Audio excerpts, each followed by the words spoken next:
Hey, how's it going? This is Kevin. We're going to play Scum. Title of this episode in my Scumology series is called Based Building because I'm going to get a little based today. I've got some complaints, I'll tell you what. Let's get in here.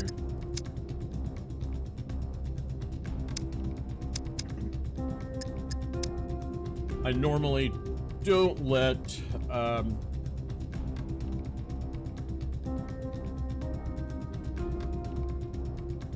politics, excuse me, I don't let politics delve into my, my gaming because those are two different worlds for me. But I have some complaints. I really do. I have some major league complaints. Now, that being said, let's just I'm not gonna just sit here and complain. I'm gonna do my thing and play the game. Oh, my character's got to take a piss, so let's do that.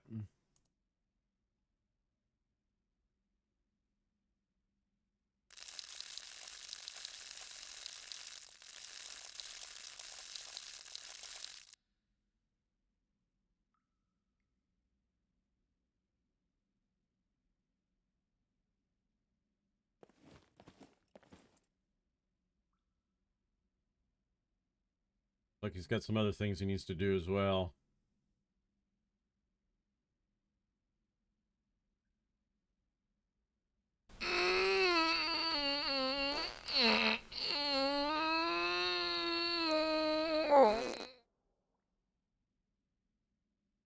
Good thing there's a toilet in here. I have a real mess on the floor.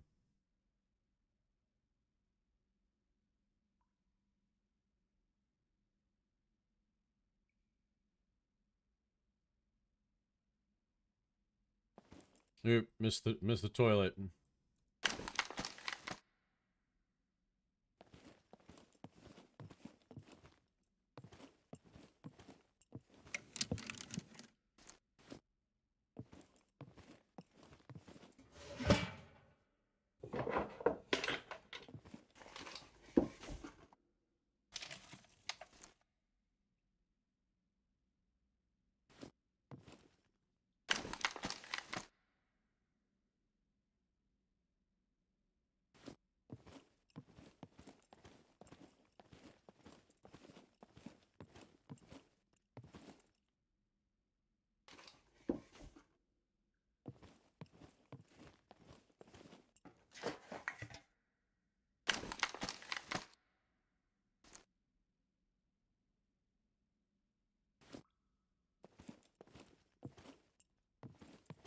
Definitely not going to save the mask.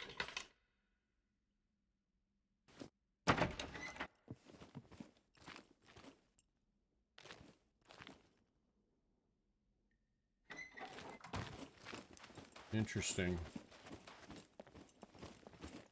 Did I leave this door open? I don't recall.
Oh yes, I forgot. I made that backwards. I shouldn't have done that, should I? That was bad of me. That's completely empty.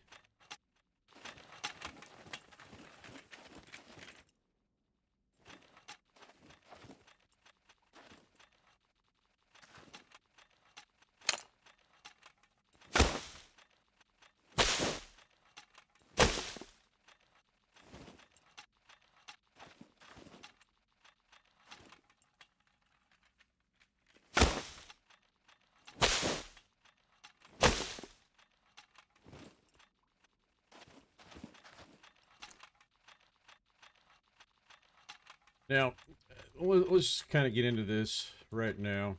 In the interest of full disclosure, I am definitely not a Democrat, but I'm definitely not a Republican either. I did not vote for Trump in 2016, nor did I vote for him in 2020. I have repeatedly wrote in for the past, well, the past 3 election cycles, I have repeatedly wrote in my candidate. And that person that I write in, believe it or not, is Mike Rowe, the dirty jobs guy. Because he, in my opinion, is somebody who actually understands what the problems this country is facing and has a solution for fixing them.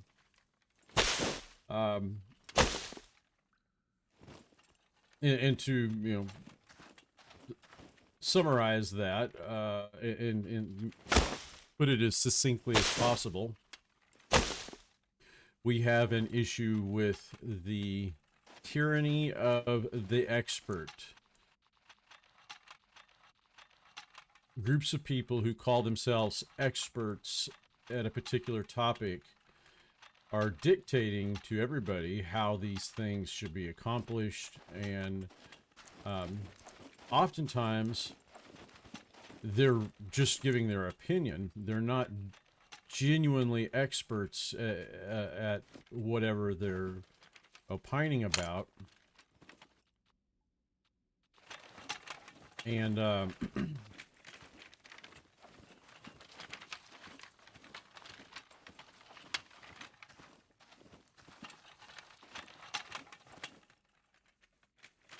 it is absolutely positively causing some problems in this country that need not be occurring. As well, Micro really understands the role of technical jobs and manual labor, blue-collar workers, etc., in our society. And as a consequence, he's taken a lot of heat from certain segments. But he's absolutely right about a lot of different things as it applies to higher education and the role of blue-collar workers in all of that. For example, during the pandemic, I often would state to a certain cohort that the idea that the doctors and nurses were the heroes of the pandemic was essentially short-sighted and wrong. The real heroes were the people who actually made the jobs of doctors and nurses possible. And that is the electrician, the plumber, and the carpenter. It was those people who kept the machinery of society running. If not for the plumber and the electrician, the doctor would be working in the dark. The nurses would be working without running water. And we've often kind of forgotten that in our rush to extol on these expert jobs, these highly educated and specialized jobs, hero status, we're forgetting about the true heroes who even make their job possible. And people who who play these video games like Scum, they actually realize this probably more so than your average bear, because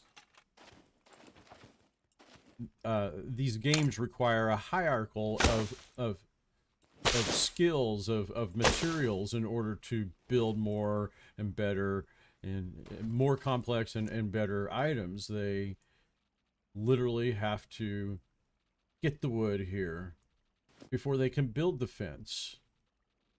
In a advanced economy, you have a division of labor. So you have a carpenter or a lumberjack who goes out and gets the wood, and then somebody else, the carpenter, will use that wood to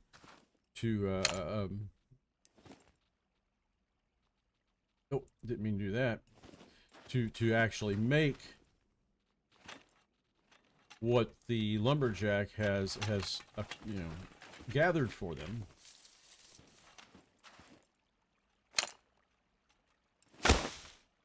In other words, you can't have an oil refiner without the oil man, the person who goes out and collects that oil.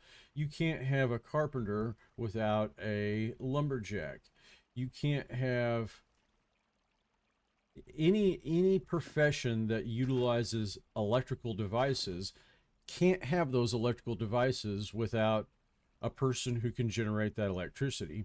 And the electrical the generator of the electricity, you know, I don't know if there's a technical name, electrician, I suppose. Well, you know, the power generation plant needs those electricians, but those electricians wouldn't even be able to do their job if not for the person collecting the natural resources that the power generation plant will use to spin a turbine and generate that electricity.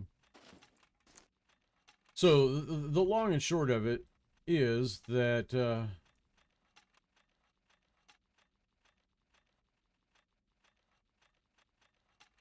that I chose to vote for Mike Rowe because he is someone who does come from that rarefied world. I mean, they just didn't find Mike Rowe and working somewhere and said, hey, you've got a good looking face and talk really well, let's put you on TV. No, he had actually gone to college and studied very, you know, esoteric topics like opera and theater, and was in that world. But he decided to take on the dirty job role, and as a consequence, he was imbued with some life experiences that changed his entire perspective. Coming from Massachusetts, that you know, he was, in other words, he was a blue world person who literally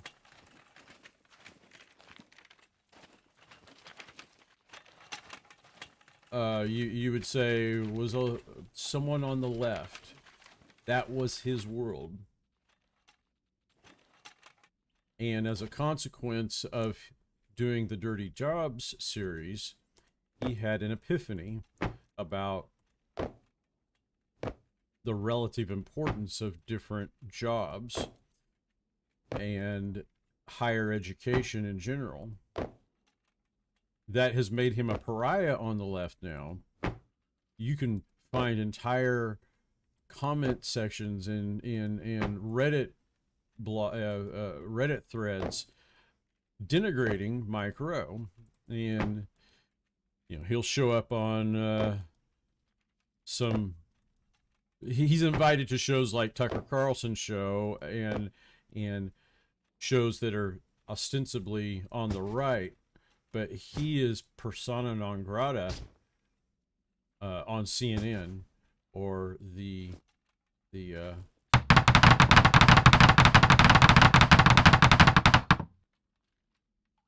programming popularized and watched by people on the left.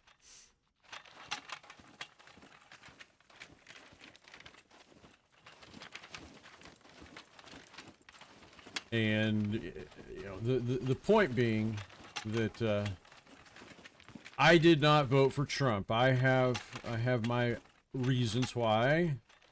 You know, I've always kind of considered Trump something akin to a used car salesman.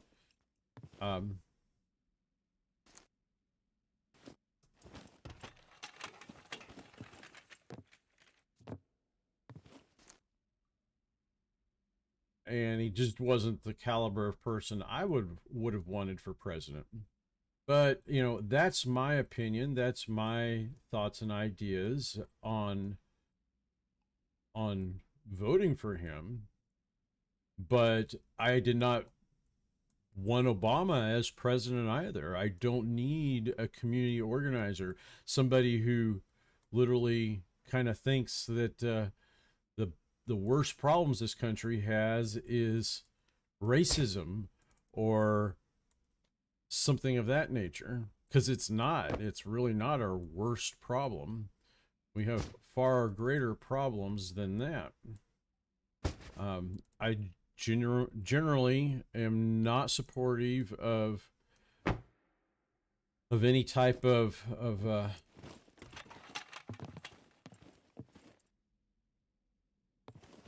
oh, dang it, I broke it.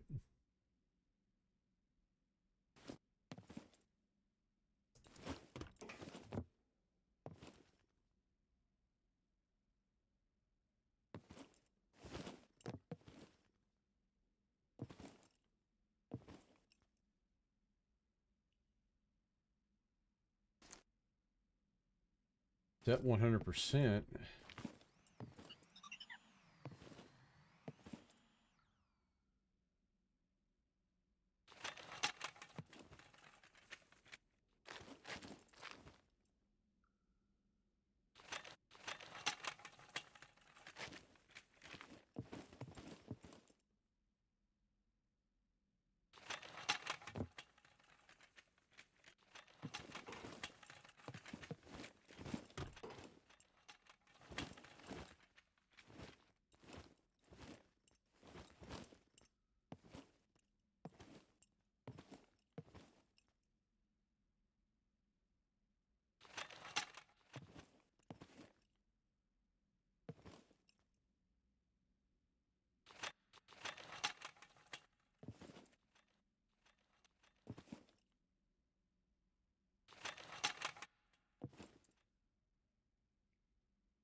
Gosh darn it.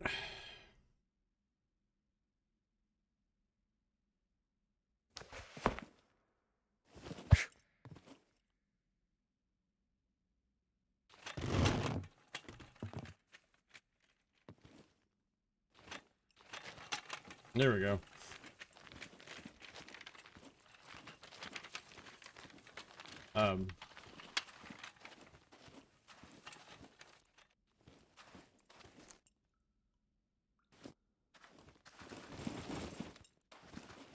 No water.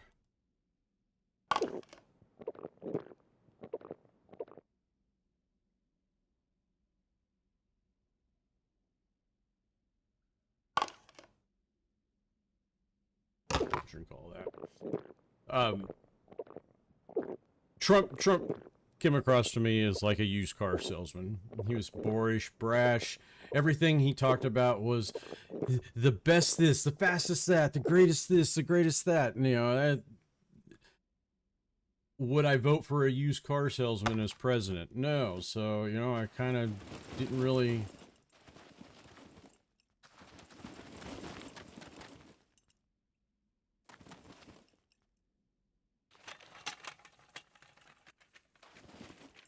feel that he was somebody that was presidential material in my mind, okay?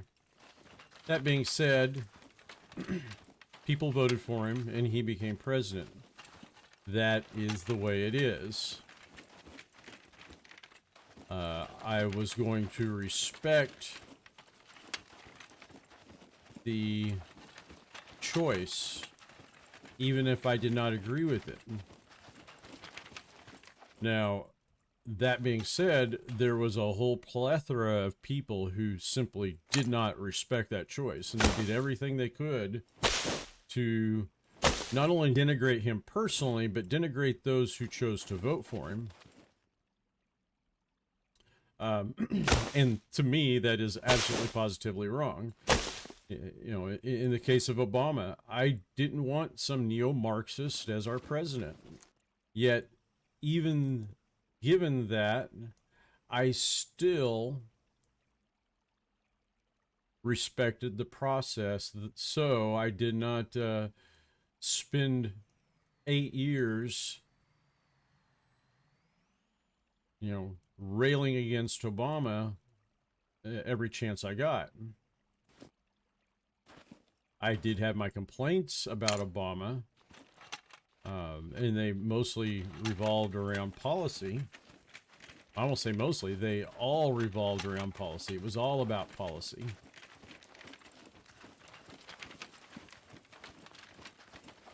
But when he required defense, such as the whole birther thing, which, just in the interest of full disclosure, if just one of your parents is an American, it doesn't matter whether you're born in Tahiti, Zimbabwe, Hawaii, or the continental 48 states, you are an American and you should have the right to run. If we didn't have that rule in place, you'd have a plethora of people, a whole vast array of people whose parents, one of them was in the military, and as a consequence, they were stationed outside of, you know, the United States. And that being the case, ended up having a child who was not born in the United States. We respect the lineage, the parent being an American, so we don't invalidate the ability of their child to become a president.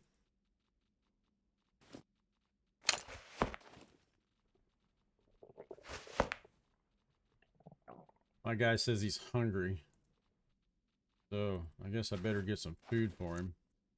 Got food around here, so I might as well do it, but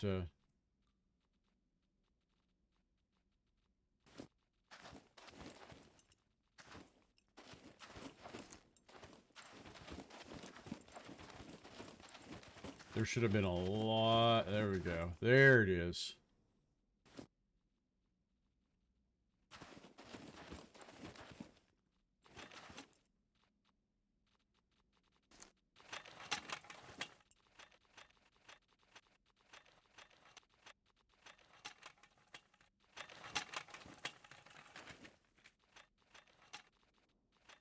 The long and short of it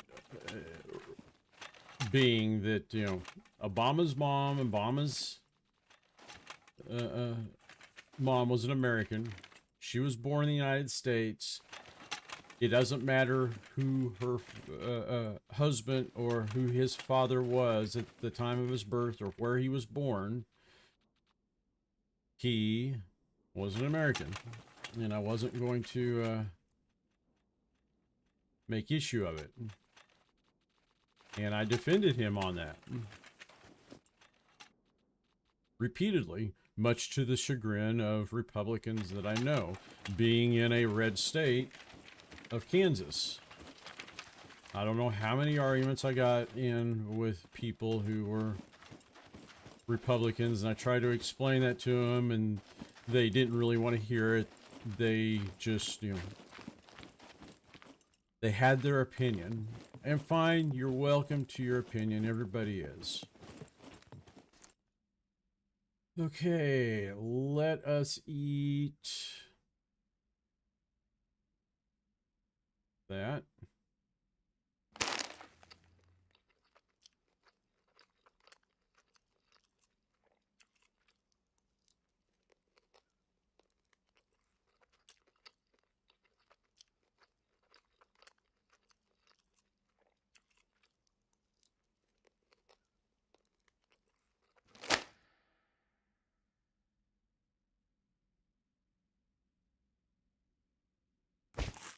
Eat all of that.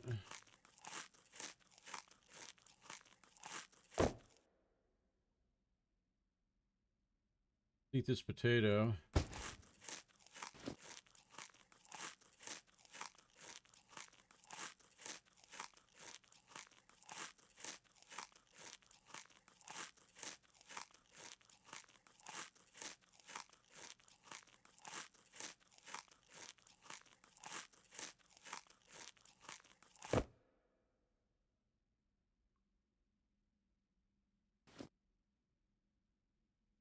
That should do it.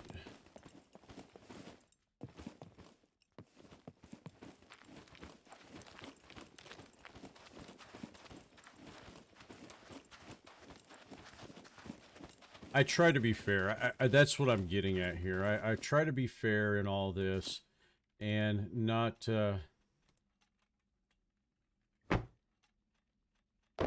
be unduly political. And I was going to treat Trump the exact same way. And I still do, in fact. So when the whole Russian Gate thing cropped up, I stepped back. I spent a month well, I didn't spend a month. I spent some time seriously considering the allegation. One thing, though, kept on ringing loud in my head, and that is, given the FBI, the security state's response to Bradley Manning or Edward Snowden, something just didn't make sense about the idea that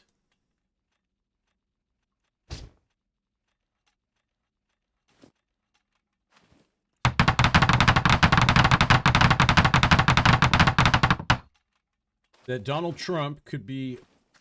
Oh, you son of a bitch. Oh, that's okay. That's okay. That Donald Trump could be this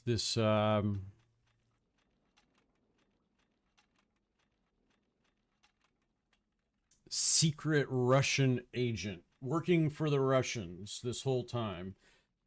It literally it just smacked of sophistry and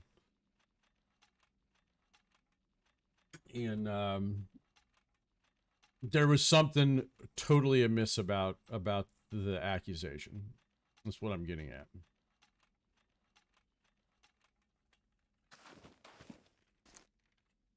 So I was genuinely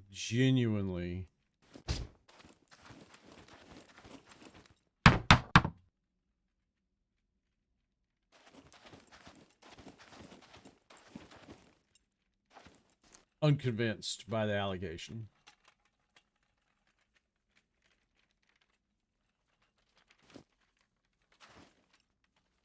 One of the things in retrospect that I tell people who were utterly convinced by it, and this really actually did kind of go to the point that I was making about Edward Snowden and Bradley Manning. When it became clear that somebody had been, was leaking information, giving information to WikiLeaks or whatever, it didn't take the DOJ and the FBI and NCIS or not NCIS, the Naval Criminal Investigation Service, NCIS, yes. It didn't take them long to figure out exactly who had leaked said information. They were able to find the culprit rather quickly, because you always leave a trail. It's almost impossible not to leave some type of trail. Yet the FBI had these allegations against Trump since July of 2016.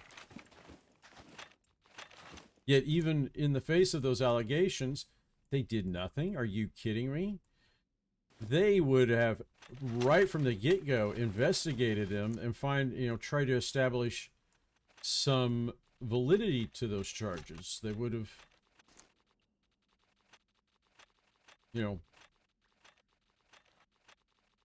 tried to corroborate them somehow, some way.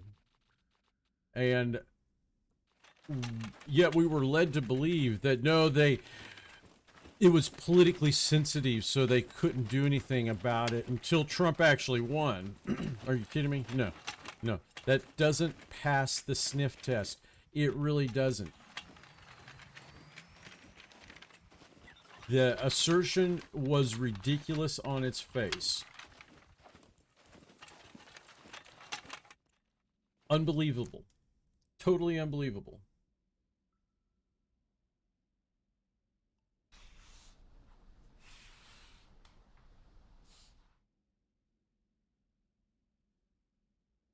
So for that reason alone, I had a really hard time, accepting those charges. And I tried to make that point to people, but people really got locked into their own little narrative bubble, you might say. And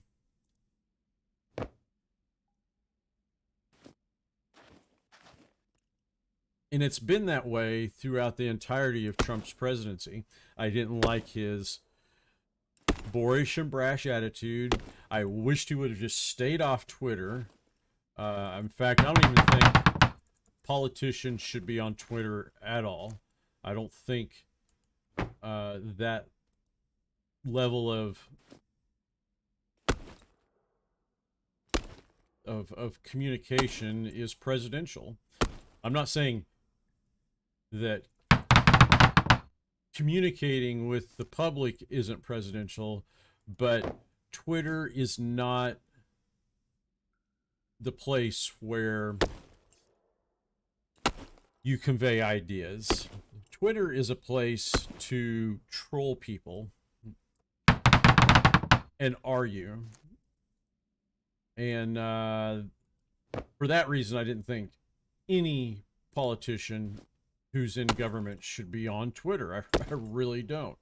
I don't use Twitter. In the interest of full disclosure, I think that it's a garbage platform that serves America poorly.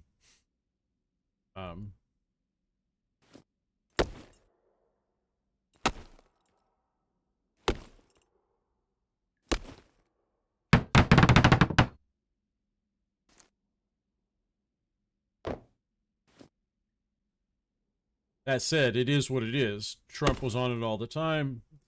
He garnered quite a bit of animosity from a variety of sources because of his use of Twitter.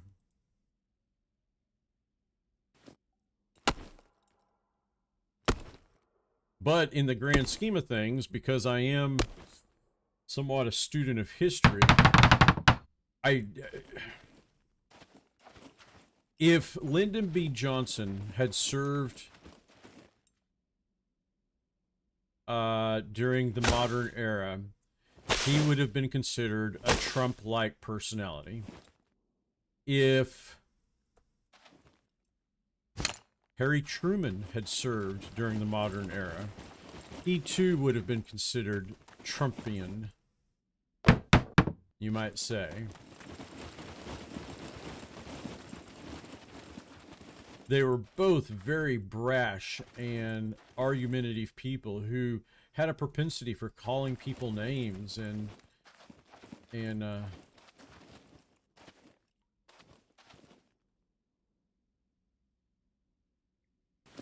want to say here, and just being braggadocious, boorish, belligerent, mean to people, rude, just overall kind of, you know, Trump-like in their behavior. But the same people who would try to convince us that Trump was this unique evil in the world were also the same type of people who often extolled people like Harry Truman or Lyndon B. Johnson. So, in short, there was just a really high level of disingenuousness in their arguments. They weren't, how would you say, being forthright in their opposition to Trump. It wasn't because of his boorishness, it was because of other reasons that, you know, they weren't really interested in being genuine about. And what I think those other interests were ultimately was Trump, love him or hate him, he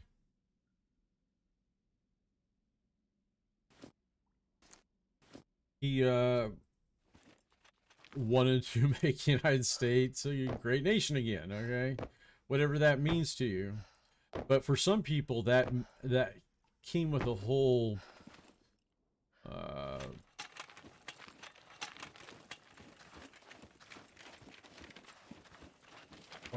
group of insinuations. And one fact we have to face here about many of Trump's critics, these are people who have spent a great deal of time denigrating the United States in general. You know, it's like Michelle Obama. She wasn't ever proud of the United States until her husband became president. And that is kind of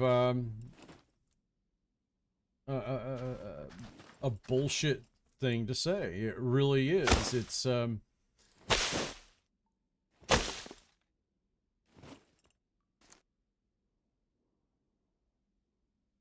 an insult to every American who is proud to be an American. And it suggests that the only time you should be proud of your country is when you get your way.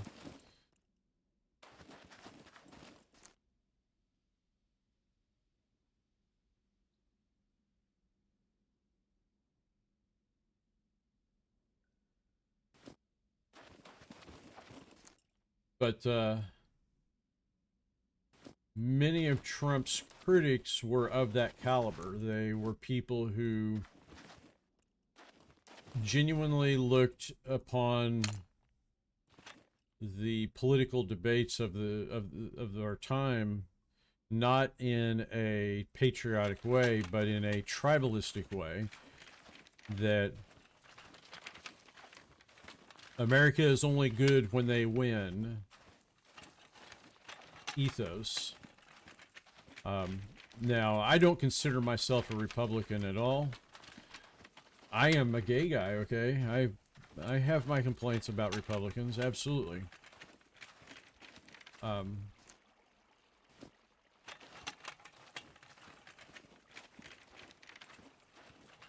But at the same time, I'm very proud to be an American. I think America is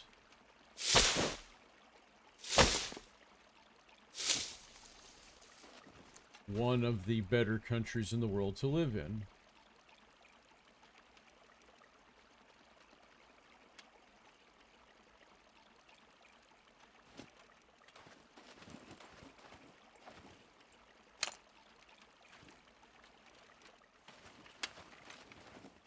It's one of the few countries that actually does air its dirty laundry.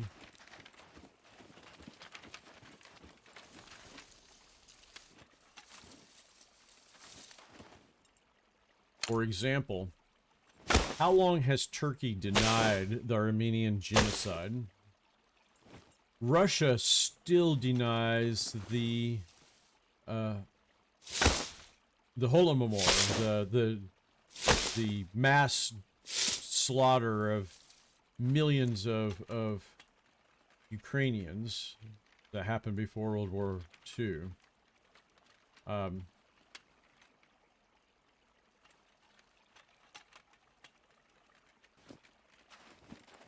The United States has never denied slavery.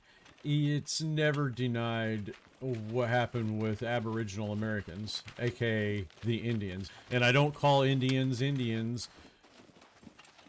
I don't call what most people consider Indians Indians, because Indians are a specific nationality of people from the sub-Asian continent. And the Aboriginal Americans only got called Indians out of ignorance. Christopher Columbus literally thought he had sailed around the world.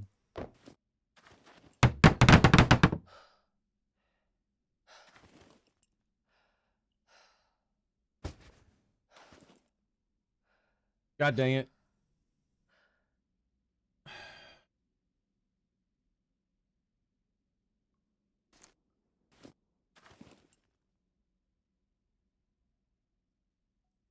I gotta remember, if it's red, it's dead.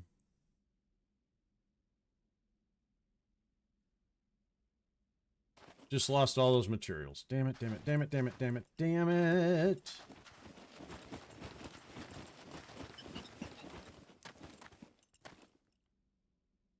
They need to fix that. They really need to fix that. That's stupid.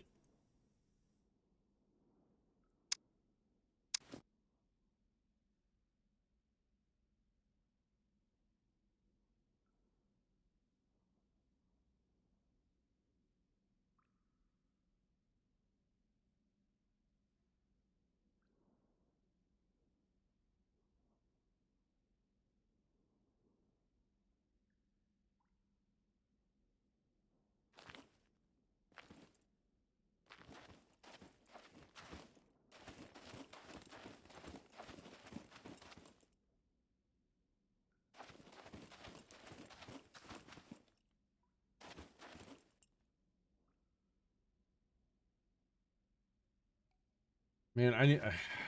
hold on a second. I need to research this real quick. So I'm pretty certain that should be the outside.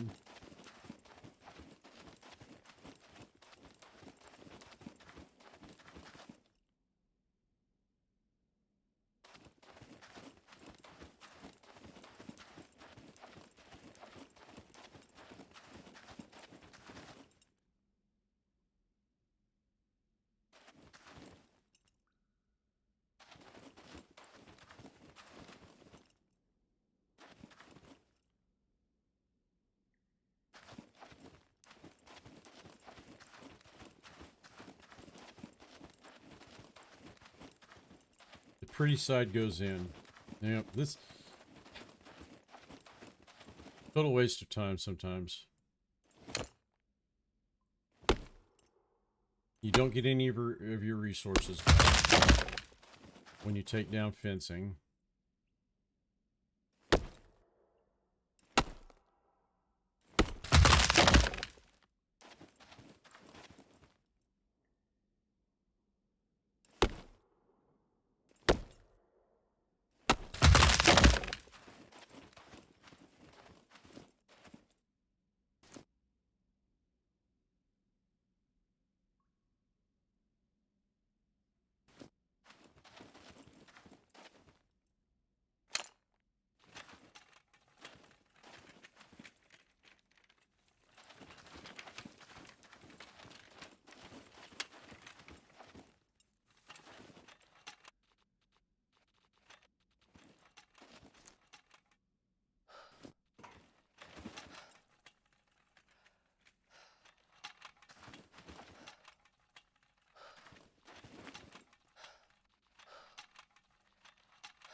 But yeah, I've wasted a lot of effort here, guys. Wasted a lot of effort. I feel like a Nimrod.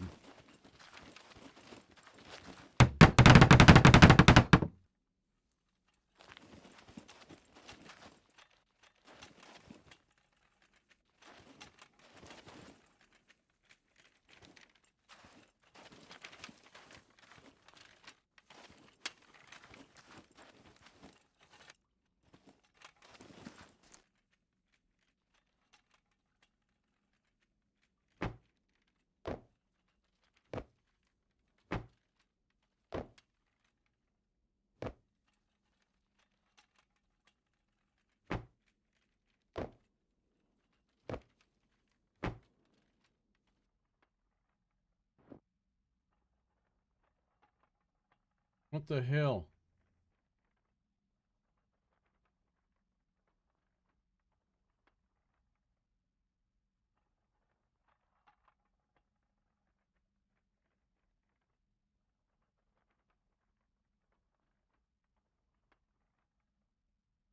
What is the problem?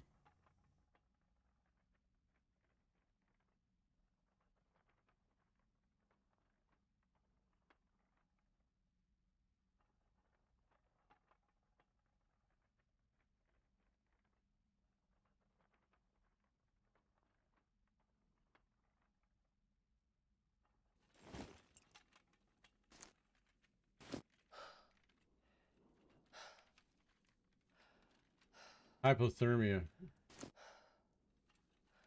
Okay, let's drop that.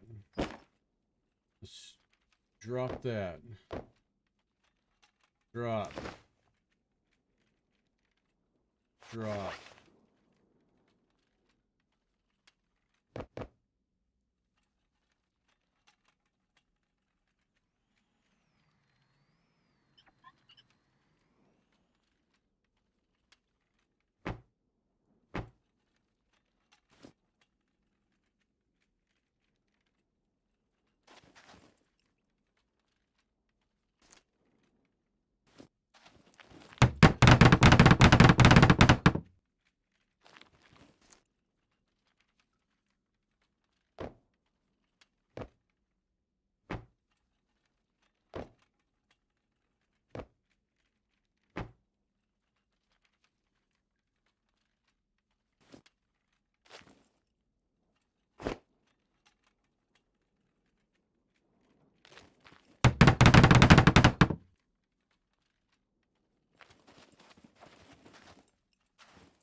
Shed some of these clothes.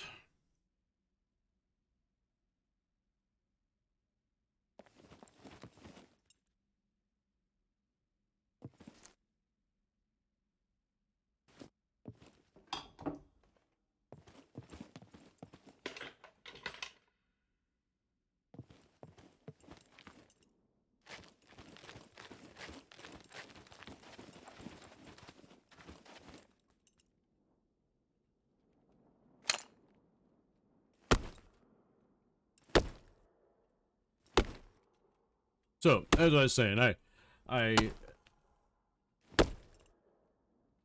the whole Russian collusion thing really smacked of duplicity and bad politics.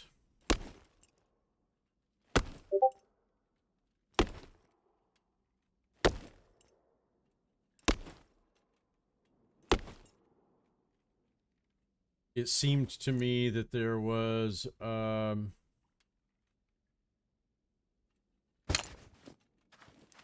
effort to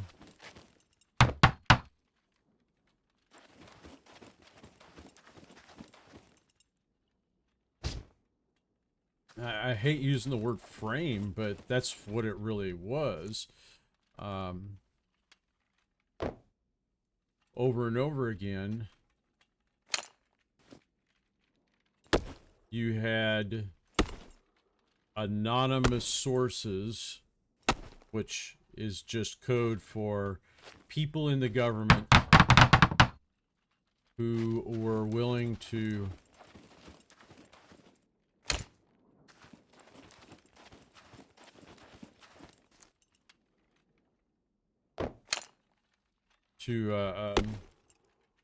anonymously leak derogatory information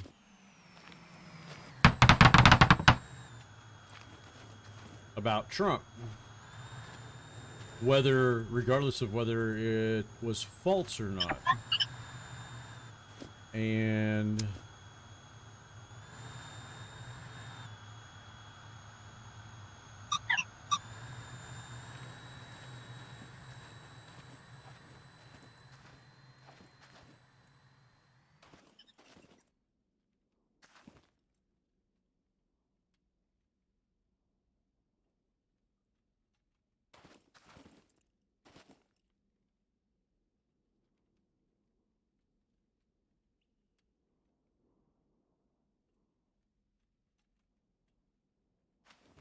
given the plethora of people who are willing to do that in and around our Department of Justice and other agencies,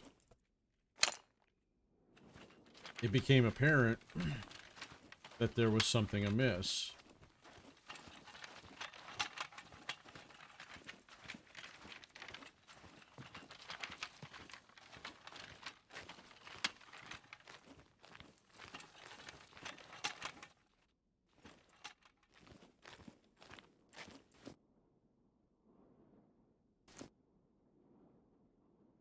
But then the more I, started to study the situation, the problem, particularly as to how they were able to get to the from the Steele dossier to the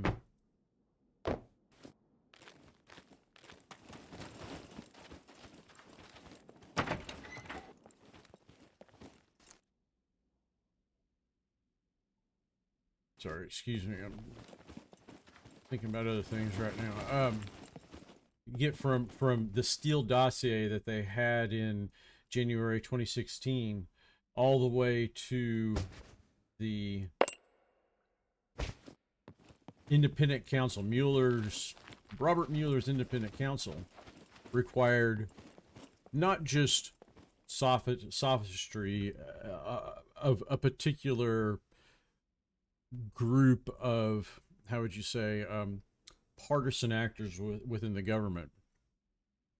It required a concerted effort by a multitude of people in and around our government. Oh God, I used all those stones, didn't I? So I'm all out of sharpening stones. Darn.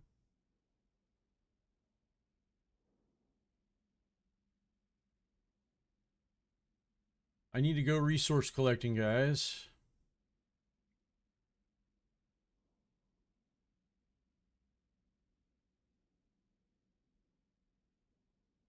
I've got enough axe Well, I've got those two. Let's utilize these as well.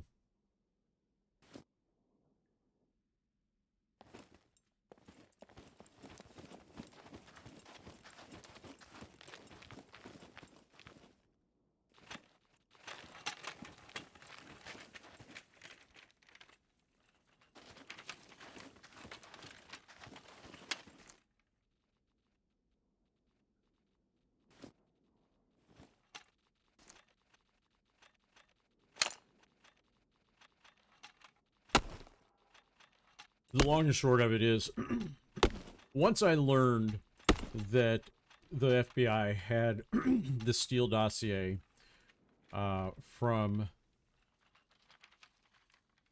2016, July of 2016, I began to become quite suspicious of motives. What were the motives here? Why was it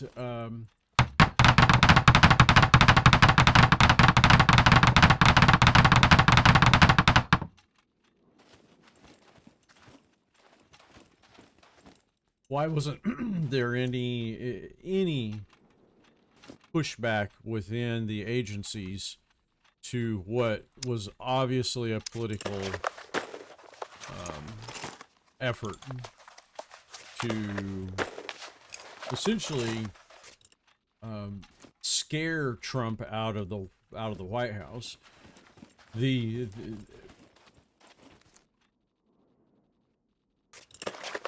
It's inarguable that there was a massive media and governmental effort to make Trump worry that the walls were closing in, that the FBI was going to, at any point in time, come after him.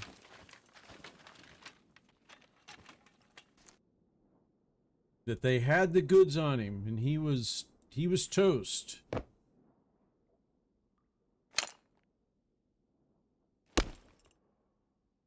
Even though they really didn't have anything on him. And how do I know that this is the case? Well, let's go to Robert Mueller's investigation of Trump. That was what they call an independent counsel investigation.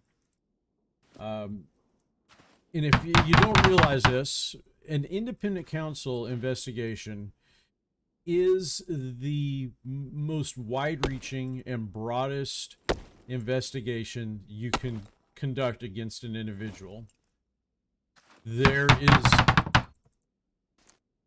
literally nothing an independent counsel investigator can't do as far as choice of routes they can take in their investigation. They can follow any lead they want, anywhere it goes, and they don't have any oversight of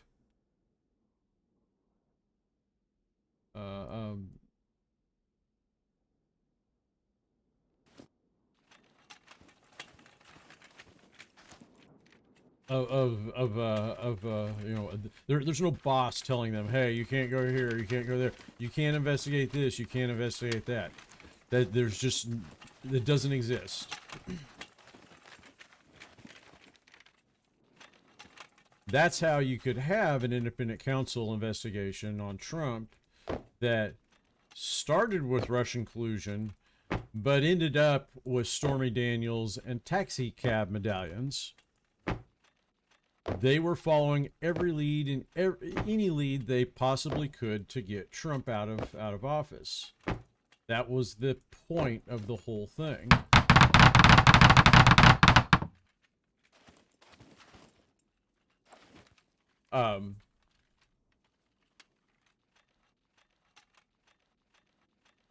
My point here is this, and that is, given the wide investigatory capabilities of a special counsel investigation, Why didn't they find anything on Trump? And to be honest, part of the reason why I wasn't going to vote for a used car salesman type is because I always kind of found used car salesman types pretty criminal and shady.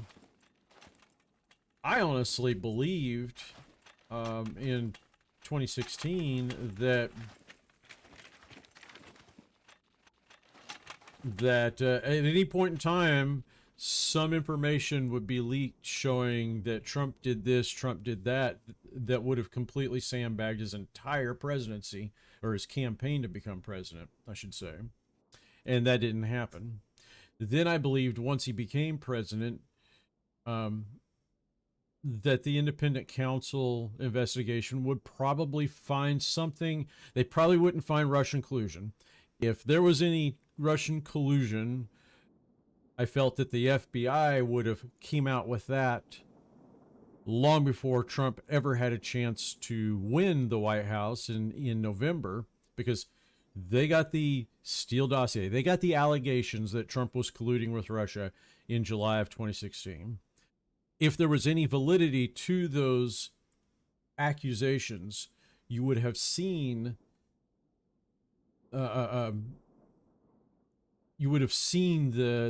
administrative state, the FBI, the DOJ, the CIA, the NSA. They would have moved on those accusations, if they were credible, long before November of 2016. So by, like March of 2017, I knew that those accusations not only lacked credibility, but were utter hogwash. They were cooked up by somebody. Didn't know at the time it was Hillary Clinton, but they were cooked up by somebody and inserted into the investigatory chain, the evidentiary chain of items that the FBI had against Trump. Okay. Well, Robert Mueller had his investigation. There was no way that Trump could impugn that investigation, or let me rephrase that. There was no way that Trump could stall or stop that investigation. He couldn't get the Attorney General to channel it in particular directions. It was independent. And they came back with nothing. But, and this is an argument I've heard, but the independent counsel couldn't do anything because you can't indict a city president. If they would have found anything, they would have given it to Congress, and Congress could have conducted an impeachment on what the independent counsel found. But the independent counsel found nothing. So literally the independent counsel investigation changed my opinion about the criminality of Trump entirely.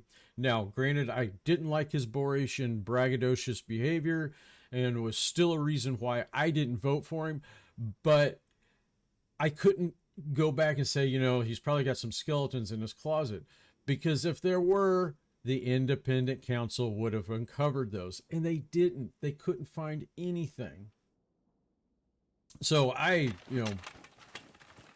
was just, what's the deal here? What is going on? Why is this even happening in the way that it is? I mean, don't get me wrong. I get it. It makes sense to the degree that you essentially have a cabal of people who literally don't want to lose power. Trump is a challenge to their power. That's really what a lot of this comes back to. Power politics. But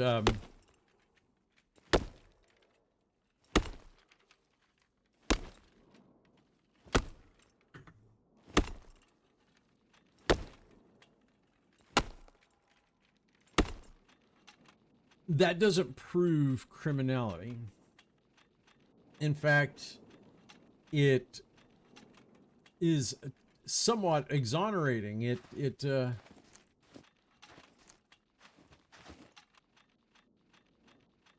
it absolutely implies that the claims against him aren't they're not honest claims. They're claims born out of political ambition.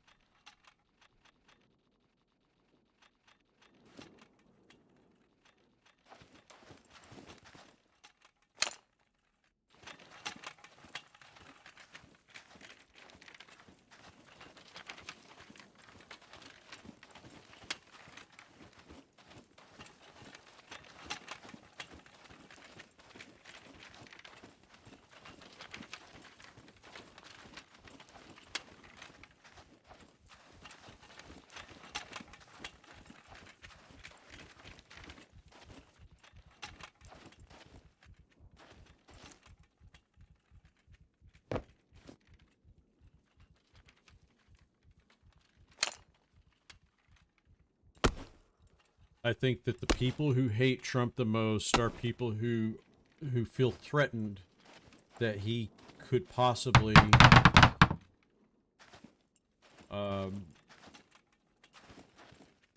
get his way vis-a-vis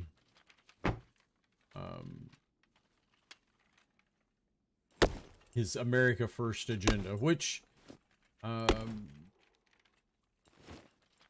say what you will, it is an agenda that seeks to place the United States in a, how would you say, a more isolationist. And I'm not saying that he's an isolationist or that his policies are isolationist, but it literally, gosh darn it, I did not mean to do that.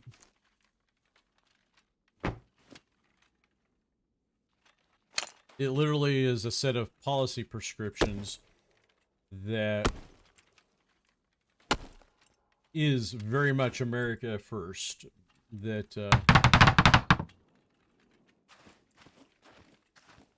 that would institute a wide range of efforts to bring back manufacturing, to stop the outflow of technological advances. And what I mean by the outflow of technological advances, NPR just recently had a piece where during the Obama administration, a group of scientists started work on a breakthrough in battery technology, and that technology was eventually given to the Chinese. And you know, that, to me, that kind of thing is wrong. We shouldn't be doing that thing.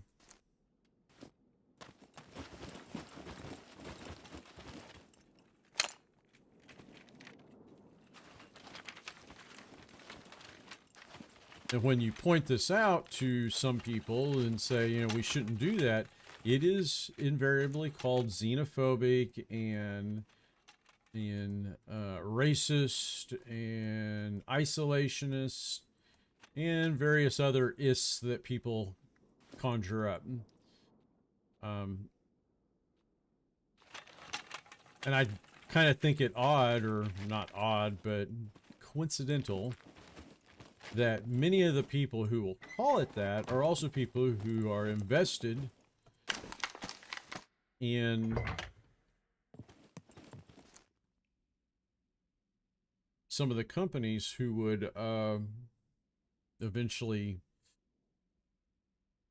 make use of that technology.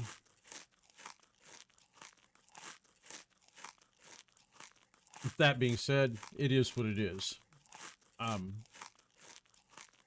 The reason why I'm even talking about this is this right here.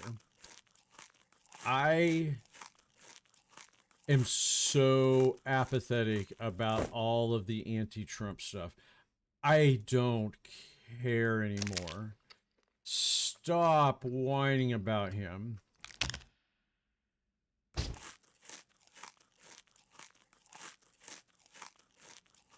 if you know, I can name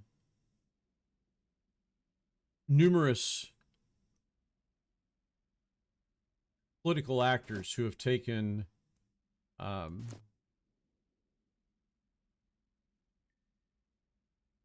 documents, quote unquote, classified documents out of their proper place of storage, which is the nut, you know, the root of the current scandal about Trump. Setting aside that the president has ultimate authority on declassification,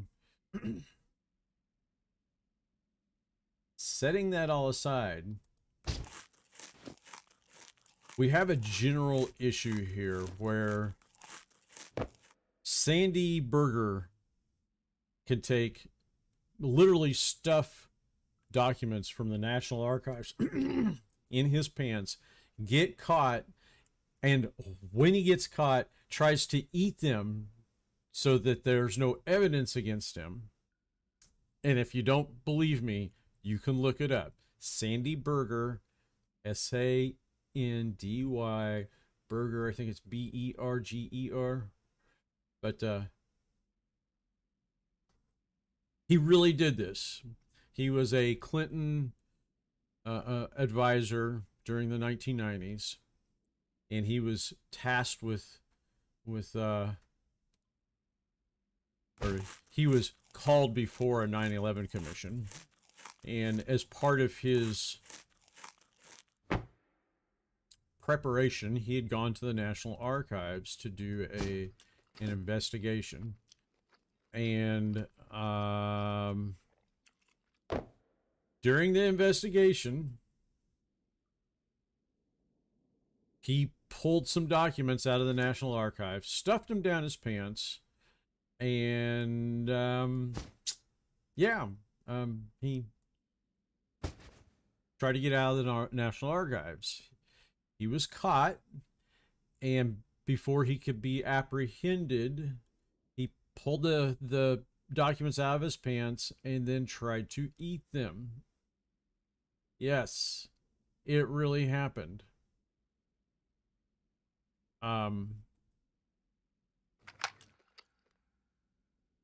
It is what it is. It's not good, but it definitely happened. And then we also have the whole Hillary Clinton thing with her documents that she had pulled out of their proper place.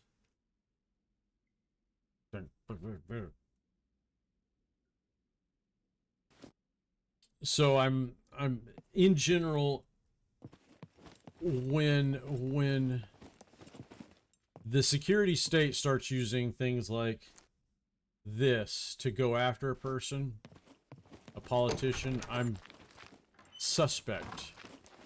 I'm very suspicious as to the seemingly uneven usage of these laws in pursuit of people. Why didn't you use these laws in pursuit of Hillary Clinton, for example? And we know, I mean, I know why, and that's because they're all on the same side. Trump is not on their side. Trump has made a big to-do about how he's going to go after the swamp, so to speak. Now, whether he's, done good or done bad in that's totally separate from the issue of the whys and hows of all of this stuff happening.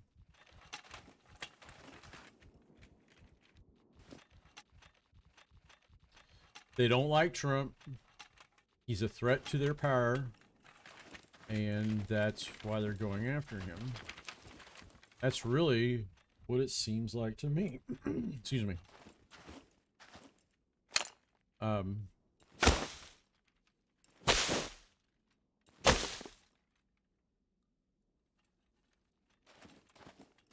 In general, there's a lot that just doesn't make sense about a lot of what is going on.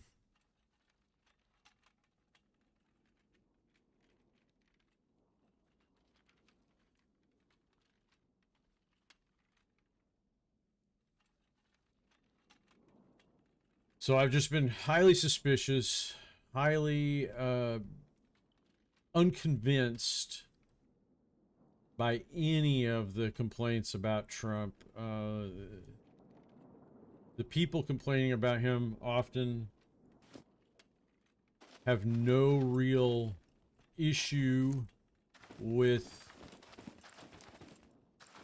their political animals doing these types of things. They only really have an issue if it is Trump.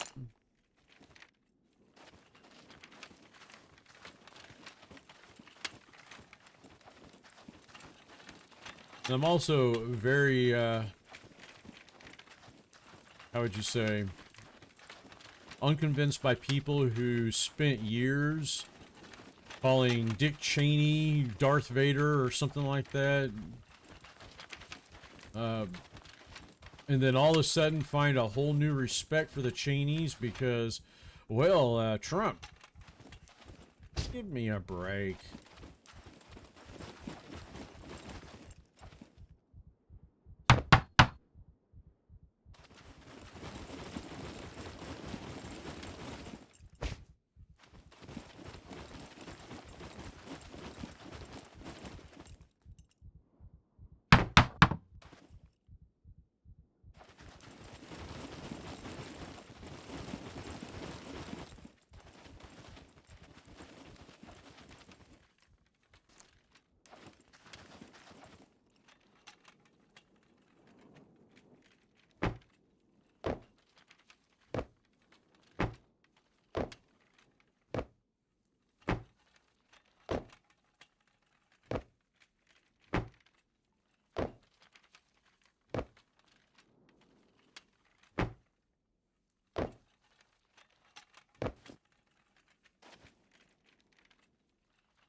If Trump's actions are bad, so was Hillary Clinton's.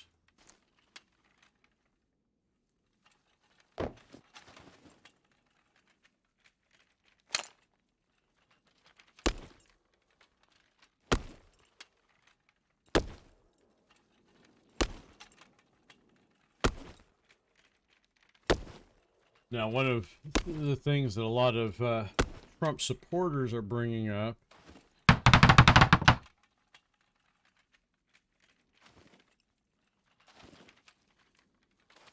is that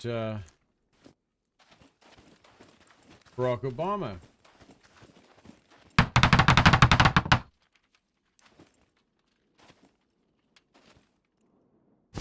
also took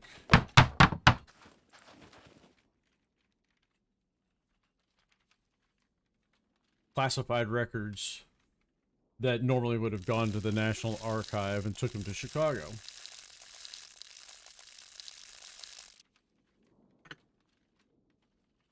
And this is part of the issue I have with this whole, somehow Trump is, everything he does is bad. The Trump critic will say, but Obama did it the right way. Okay. And how was that? What in essentially their argument is that Obama got permission from the National Archive Okay. So if Obama got permission, what was preventing Trump from getting permission? And they really don't necessarily have a good answer for that.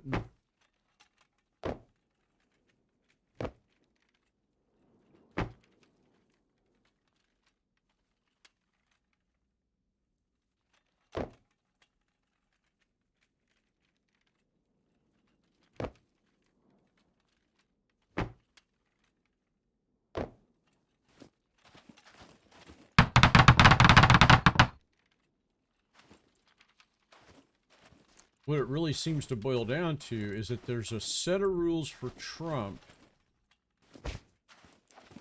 and another set for everybody else.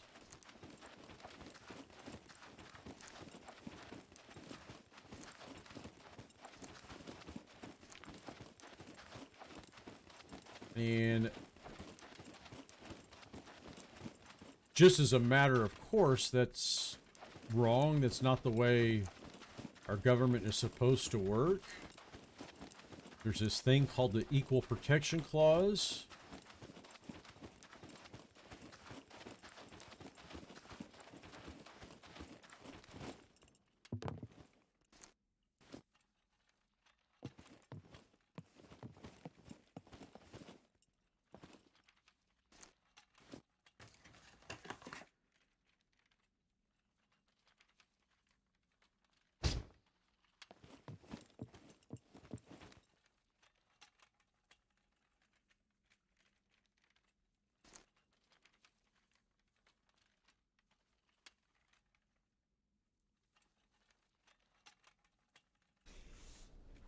Yeah, we've got this thing called Equal Protection Clause that is supposed to assure that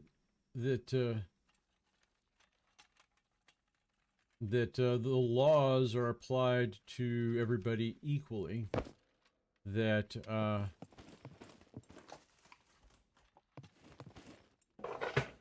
one person or one group of people doesn't have a set of laws that apply to them that don't apply to another group. And I know that we've strayed pretty far from that in many ways. But in principle, that is the way it's supposed to be.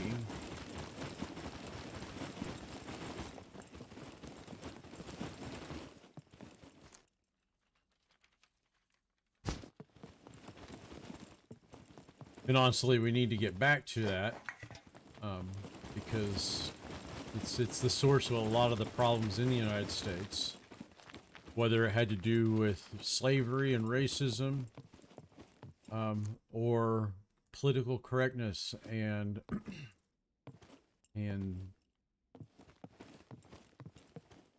the issues of you know, higher education. Specifically, I mean, race-based quotas and things of that nature.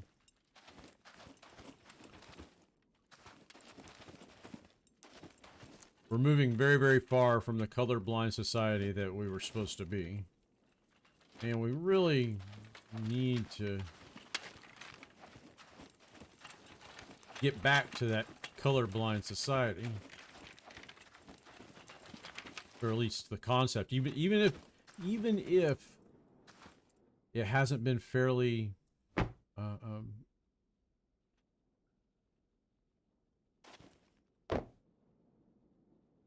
done in the past, doesn't mean we should give up trying to do that in the here and now.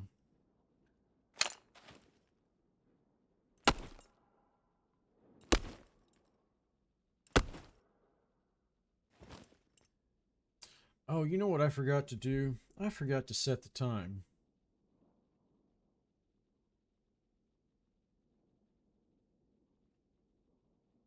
It is 10:47. Just noticed that it was getting really late in the sky there.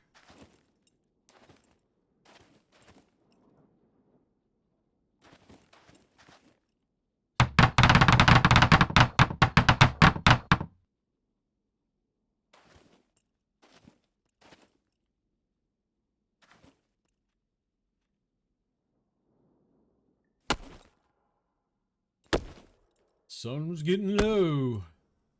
Big guy.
Oh, there it is.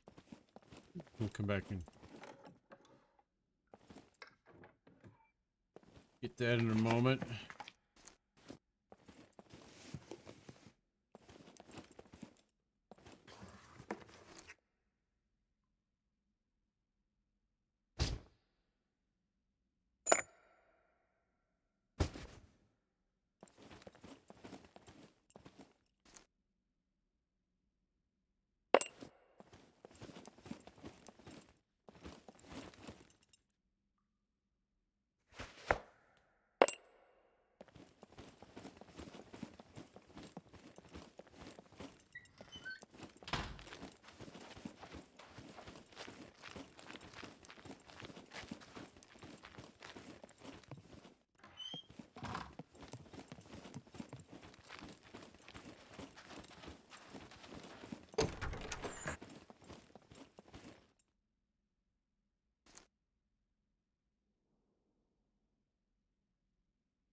I'm gonna throw that in there for now.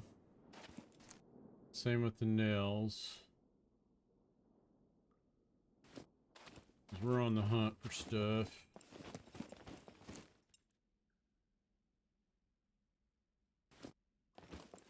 That should go over here.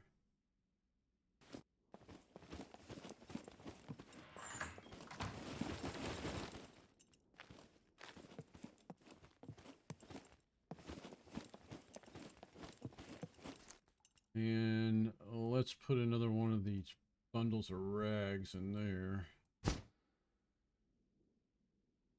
And let's go ahead and bundle up that one.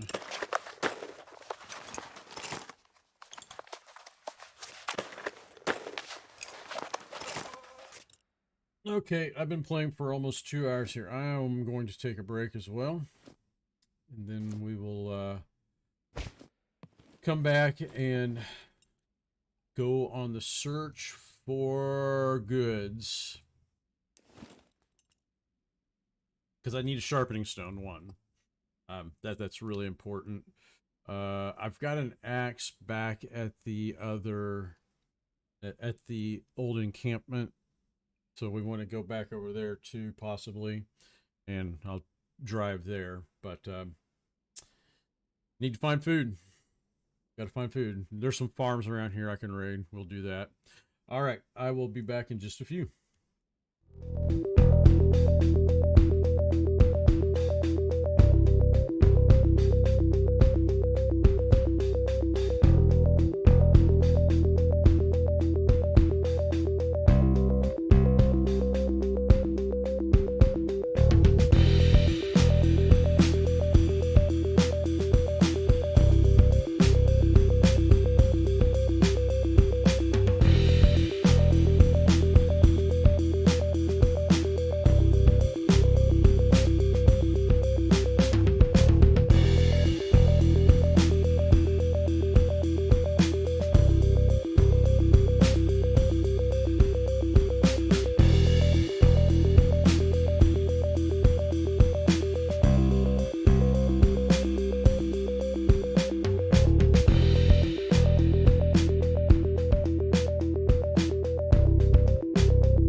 Okay, I'm back. Took a little bit longer break than normal.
Okay, sorry about that.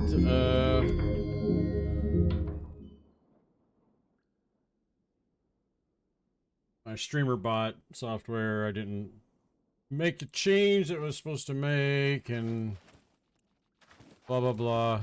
So, it cut off on me. Well, it's the middle of things. So I'm sitting here talking to myself. I'm talking to myself anyway. Nobody watches my videos. And that's okay. I'm not here to impress anybody. I'm not here to be watched. I'm here to play this video game. And if anybody happens to watch it and finds it of value, great.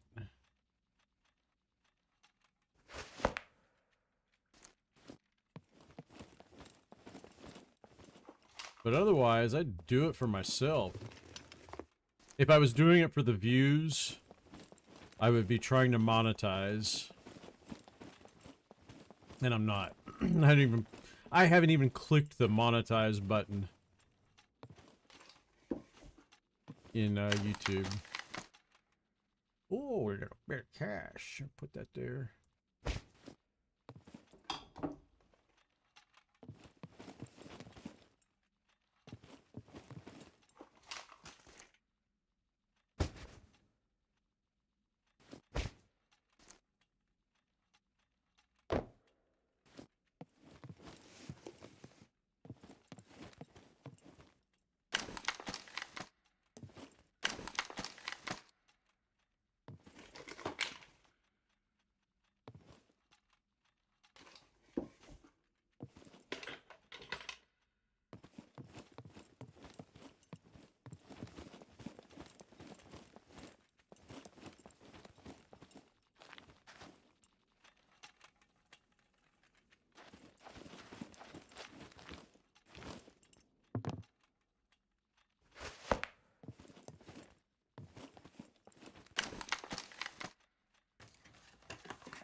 Oh, binoculars, yes.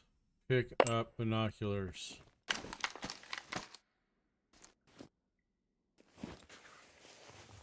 We want binoculars.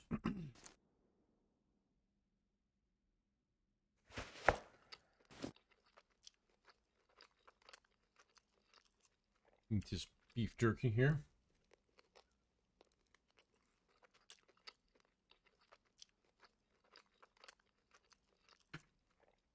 But I was saying about Trump and all. A lot of this seems totally fictitious, made up, sour grapes.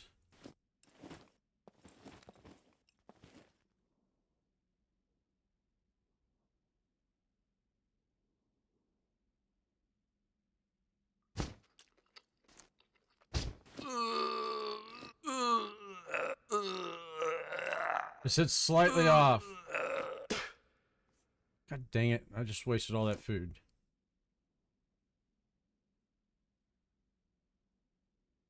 Drop.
Okay, sorry, I distracted myself. Again, back to Trump.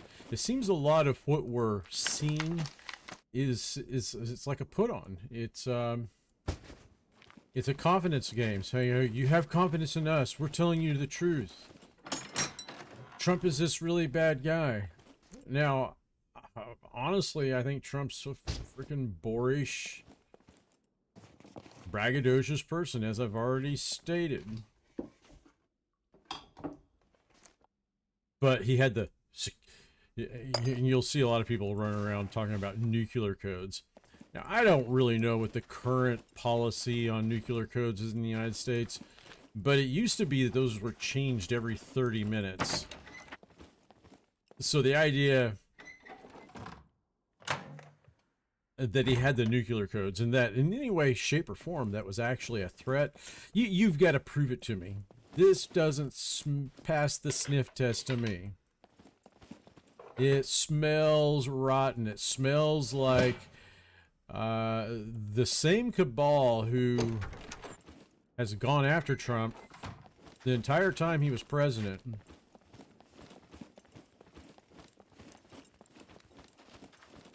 Are trying to create another justification to go after him.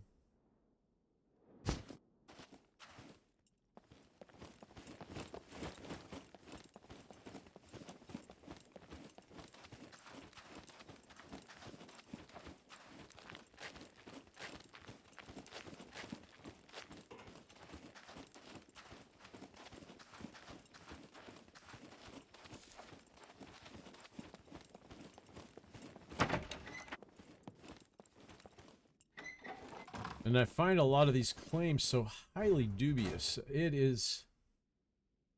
just doesn't make a lick of sense. If Trump had some highly confidential, secret documents he wasn't supposed to have, then name them. What are these documents? Oh, we can't tell you that because they're secret. The whole thing is designed to where they can maintain plausible deniability while going after this man.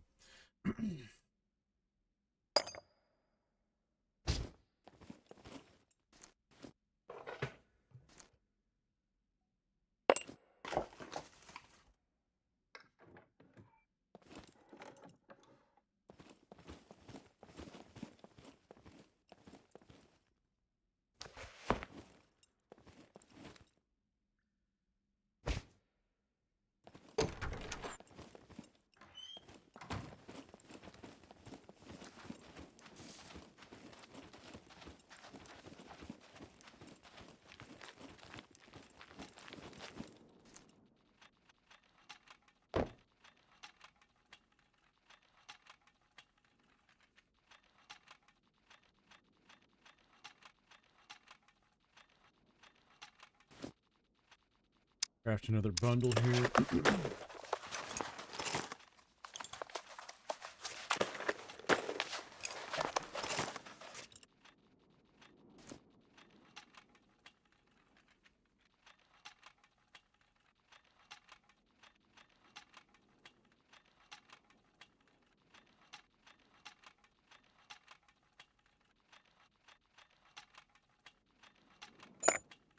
For a great deal of people, much of the argument against Trump it rings hollow.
In short, we've heard a lot of these arguments before, and they turned out to be bogus.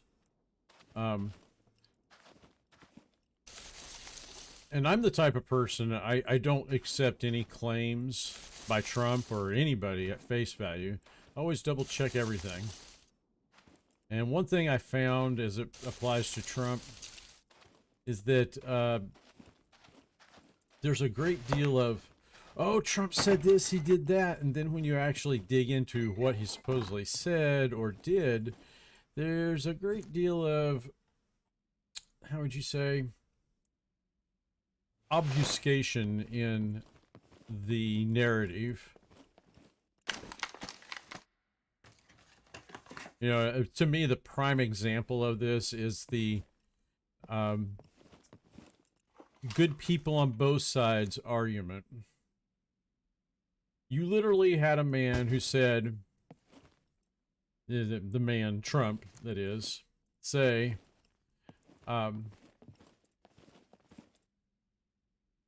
you had people.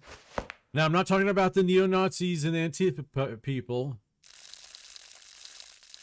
because they're bad, they should be condemned. But on the side of the debate of the statues, you had good people on both sides. And the media immediately framed that, and I should correct myself. It's not the media. It is a very narrow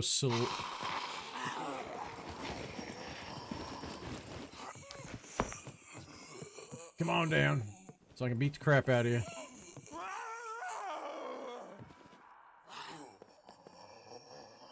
Like they call each other. Come on. Down here.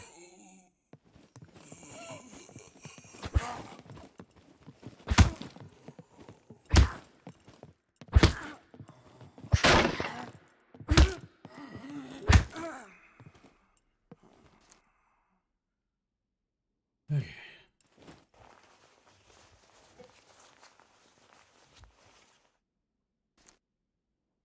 His actual words were purposely mislabeled, misread, misstated in an effort to sell a particular narrative. And like or dislike Trump, all you want. When that kind of thing occurs, what it does is sow distrust in the side that's doing that kind of thing with people who don't appreciate it. And that's been a big problem with our media, not just since the era of Trump, but leading up to that era. You know, one thing I've always tried to get across to my friends on the left, who are, you know, explicitly totally on the left, this propensity to discount everything that Republicans argue as sour grapes or misinformation or whatever, when they're trying to point out the media has done this and done that. All you're really doing is solidifying their opinion.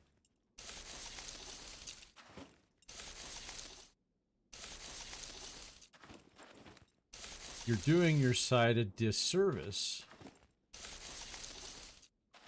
because there is some validity to what they say. The entire era of Trump is actual evidence for them. Whether you agree with that notion or not doesn't change the fact that they see a double standard in how things are applied. And as it applies to the most recent issues, Hillary Clinton literally destroyed 30,000 email records. She used software called BleachBit to delete them from subpoenaed systems, and she was allowed to spin that as a-okay. The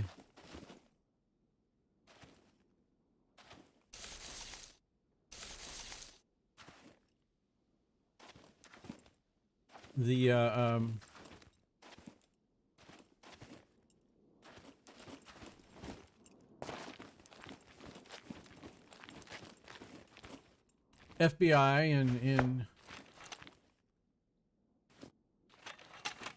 DOJ never held her to account on those things.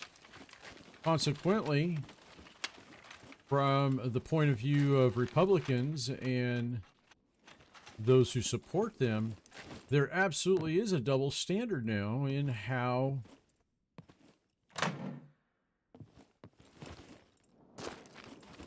our laws about the destruction of documents and whatnot are applied. So this is just another example of how the actions of those who hate Trump so much that they're willing to overlook some pretty shady practices actually just further enable or provide cover or excuse, or however you want to phrase it,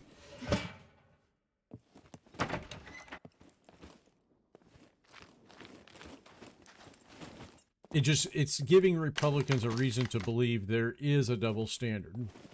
That's all you're doing, and you don't actually realize it. Well, when I make these arguments to my friends on the left, they not just poo-poo the idea, they totally denigrate it. What are you, some kind of Trump-supporting Republican, degenerate, comrade? And that's also a big part of the problem right there. When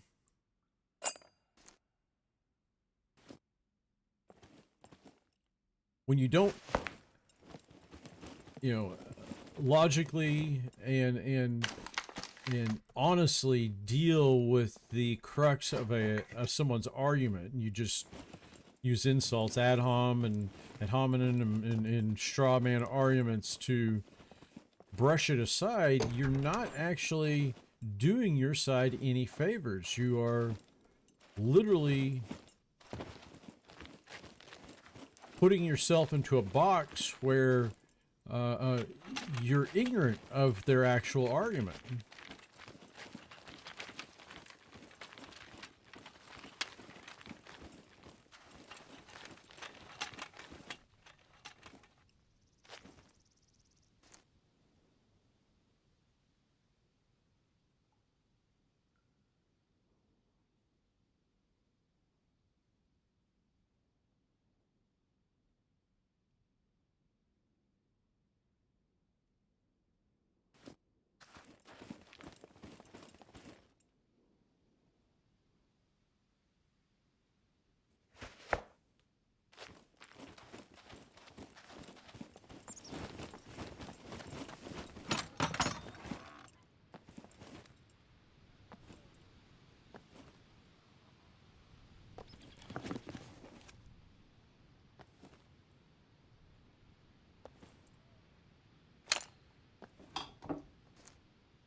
Check it? Yeah, I did.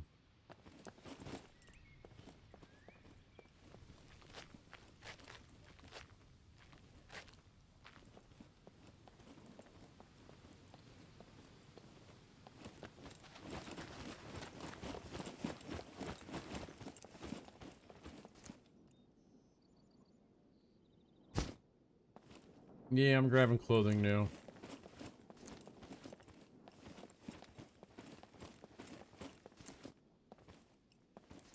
Pretty much gonna grab everything. Because so much of all of this has a use.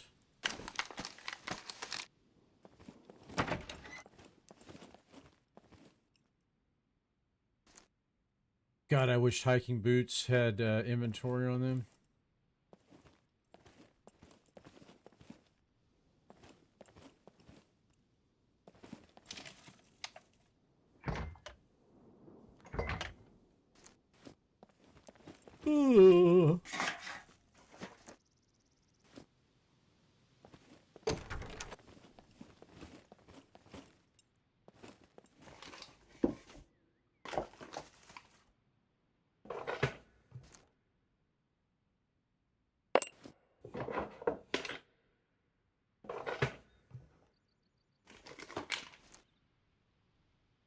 Oh, more jerky here.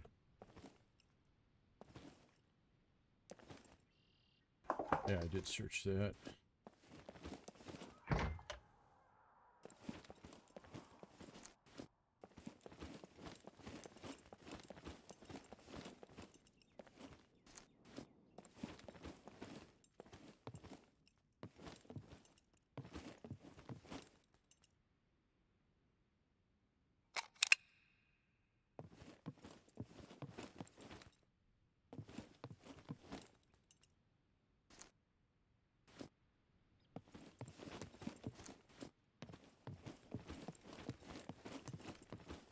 Yeah, I'm not much on picking up the mass either, so... We'll...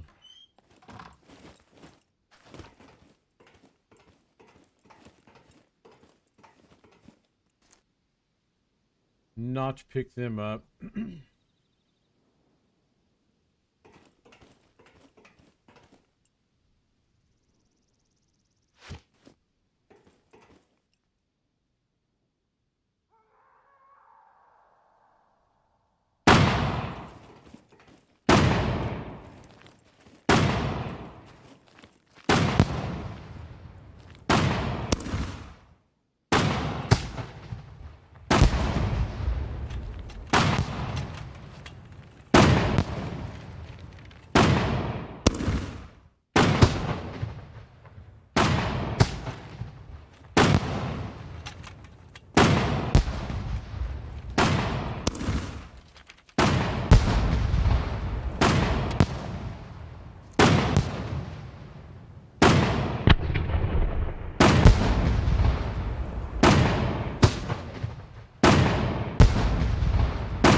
Interesting.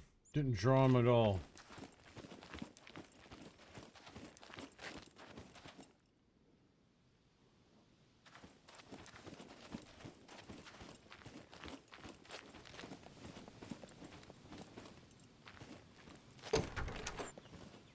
I was hoping those fireworks would draw them to a particular location or something.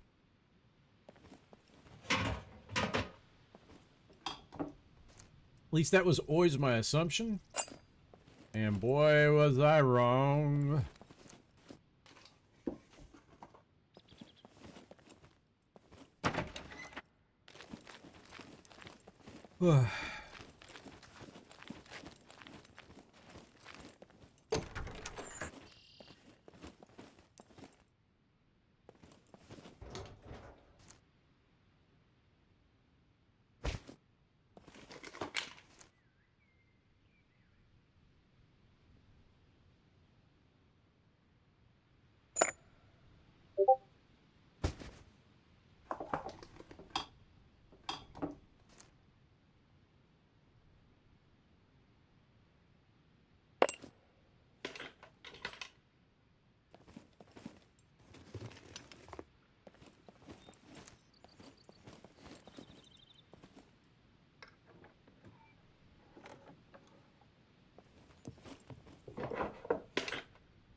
Nope, can't put them in there.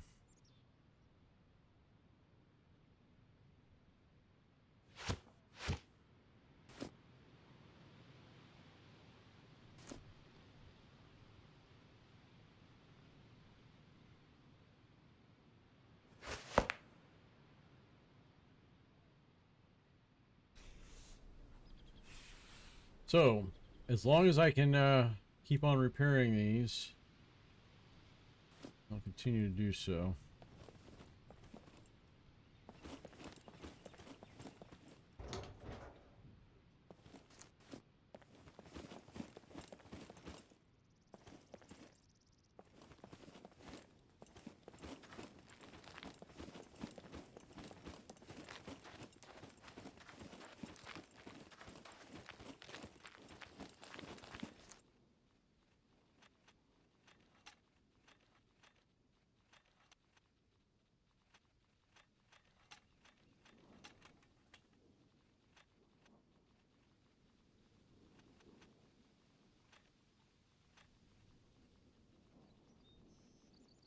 No bolts.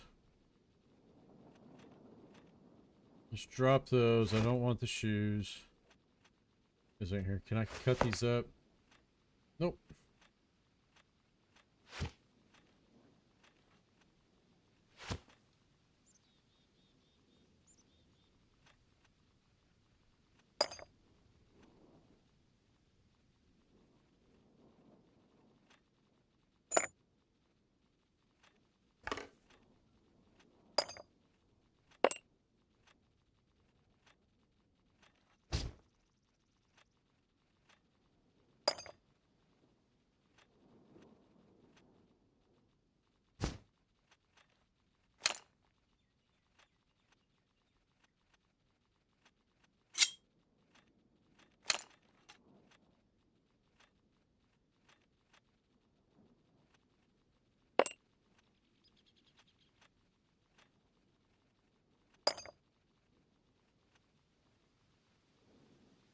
Try to make this as efficient as possible.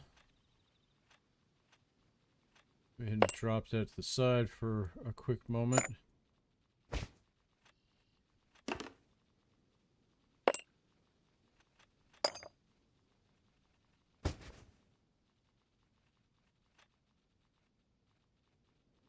While I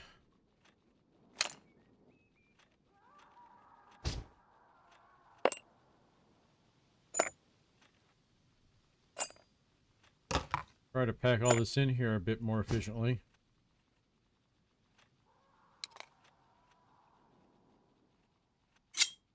Because in doing so, I can probably get a bit more stuffed in here.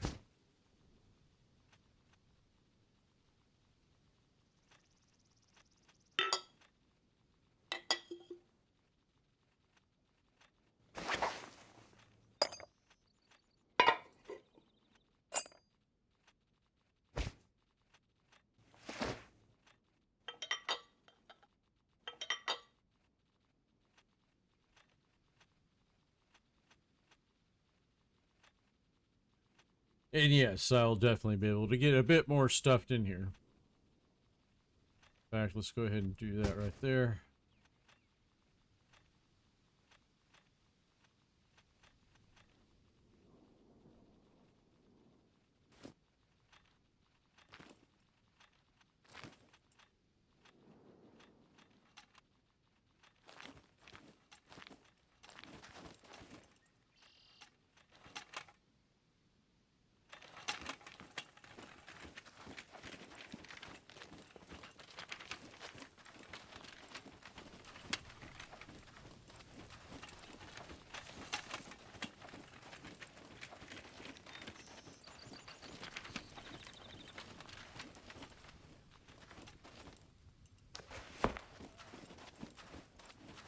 Get his attention.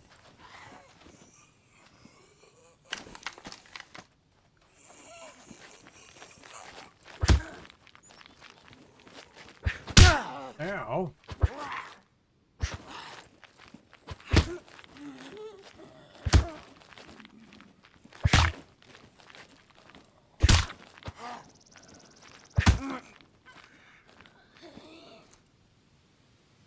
Got me on the noggin.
Okay, we've already searched that house. Let's go get the...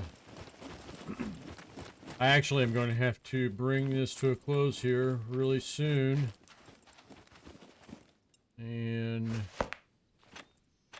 we'll pick back up on this later today. But, in short, I called this based building because I just had to freaking rant about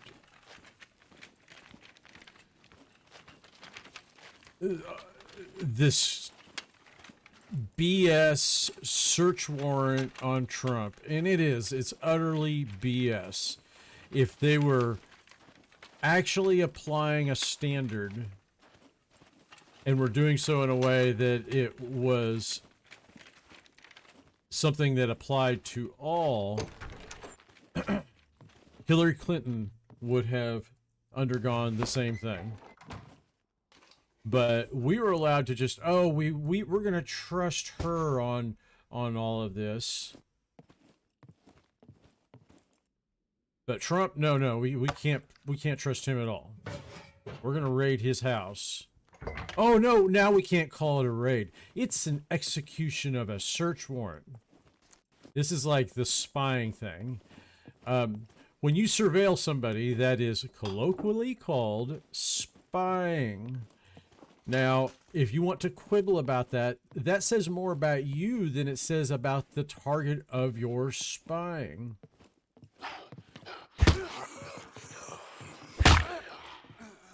Oh, that was a good hit. Smack on the noggin. Sometimes they just come together so well, and you smack them right on the noggin.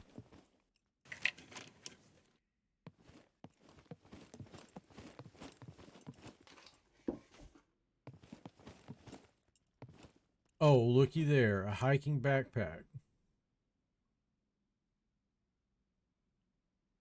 We are definitely grabbing that. I'll come back for it in just a moment.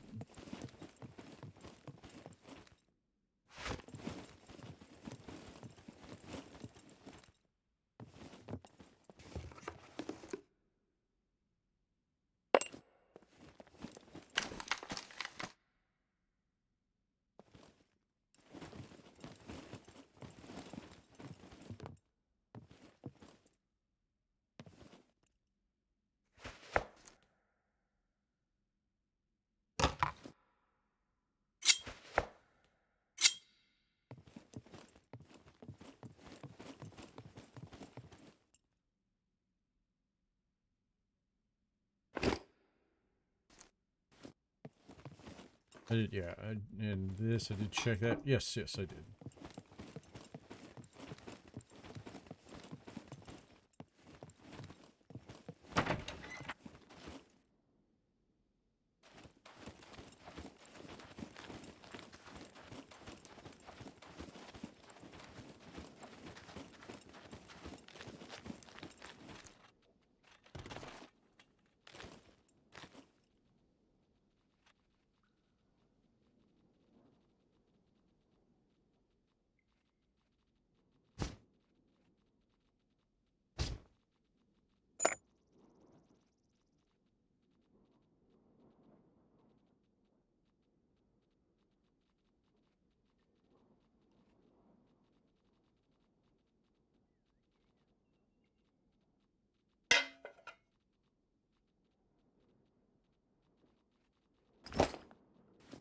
There we go.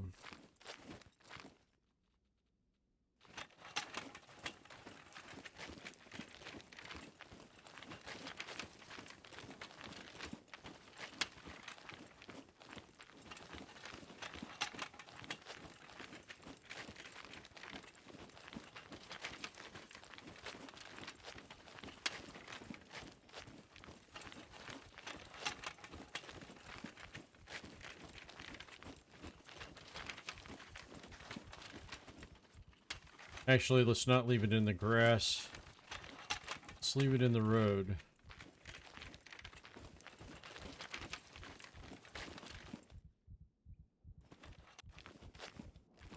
This seems to, over time, has been the best place to leave this wheelbarrow and not have any issues getting back into the driver's seat.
Okay.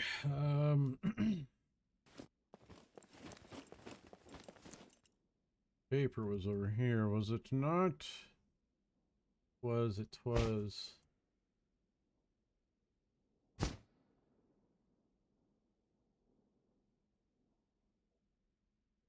Do these stack?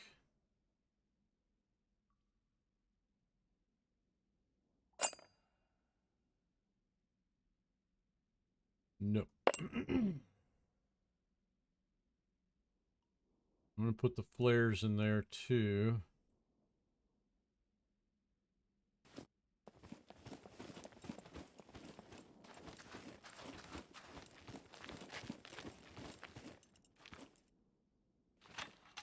And honestly, the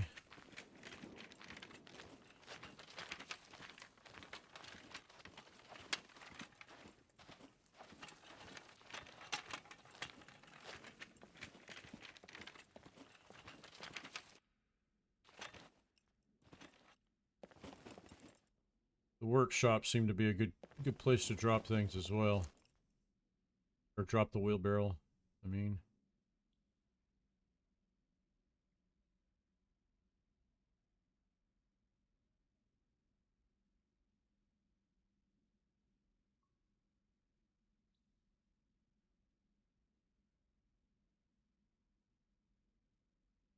Any more locks over here? Nope.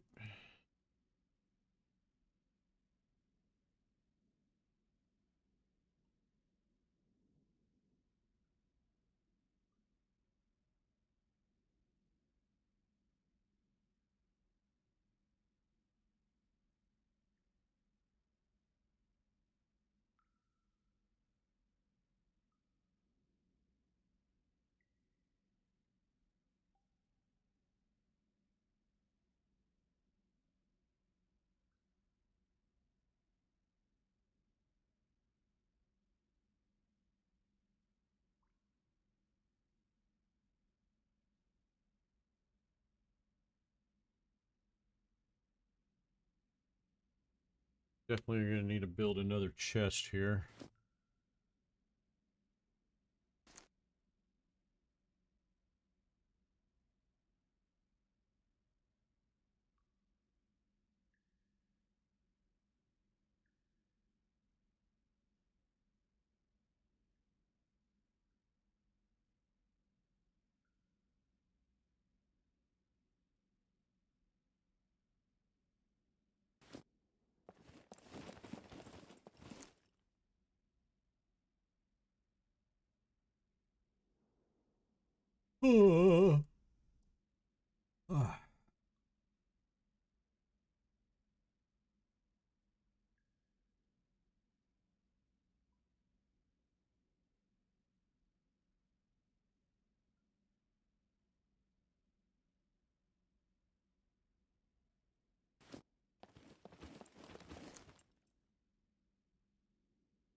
Okay,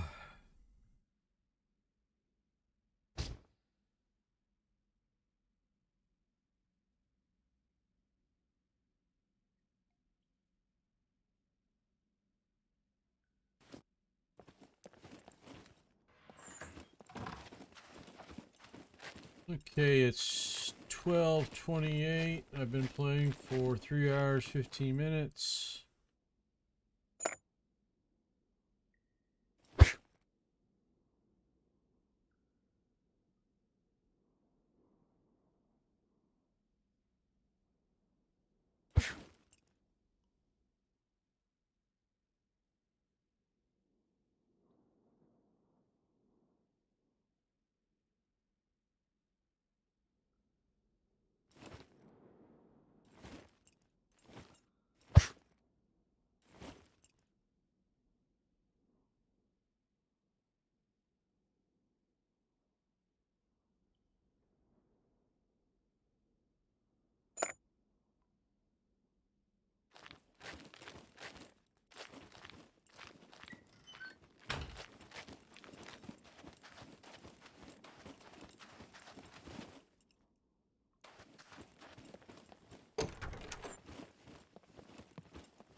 Let's dump all this.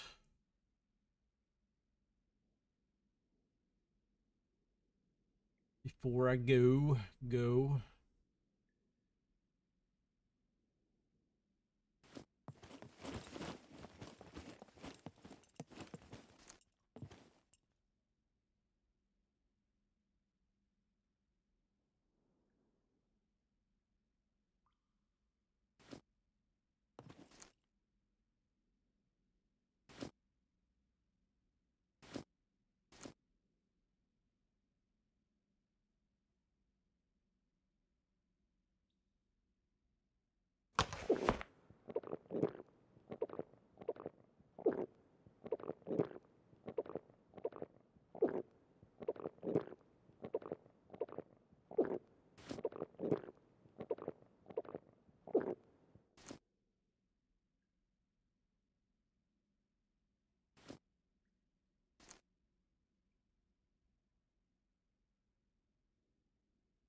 check that other building. Yep, that's all locked up.